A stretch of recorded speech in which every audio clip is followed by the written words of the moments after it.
من النوبرية من قرية تحدي قدرنا نحصل على نموات ممتازة جدا بعد استخدام جهاز الطيف المغناطيسي دلتا من شركة دلتا ووتر، الذي حيد 50% من قيمة الأملاح الكلية داخل هذه المزرعة.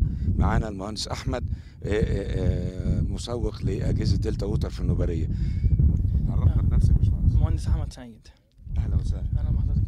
أول مرة ما جيت المزرعة لقيت الأعراض عندهم إيه ونصحتهم؟ هم طبعا زرعوا اللب ده على نسبة ملوحة 2200. كان في الطلوع، في بداية الطلوع بتاعه كان محروق. كانت الحواف بتاعت الأول الورق محروق. تمام. طبعا لما جينا ركبنا الجهاز مركبينه في تقريبا في حوالي شهر ونص كده. تمام. دخلنا في شهر ونص فلقينا نتيجة ما شاء الله عليها. الورق المحروق ده قل والنموات الخضرية اشتغلت. كان طالع أصلا يعتبر بيموت. تمام. ليه هم زرعوا اللب او المحصول؟ هم اعتقدوا ان هو بيستحمل نسبة ملوحة اكتر يعني. اعلى نسبة ملوحة. تمام. فطبعا قبل الجهاز 2200 على اللب برضو كتير. تمام.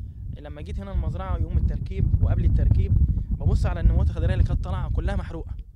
وصفت لهم جهاز دلتا ووتر. ايوه هم برضو كانوا واخدين فكرة عنه، ولما كلموني جيت هنا قابلت الدكتور محمد شلتوت صاحب المزرعة. تمام. واتكلمت معاه واقتنع بالجهاز والنتائج قدام حضرتك اهي.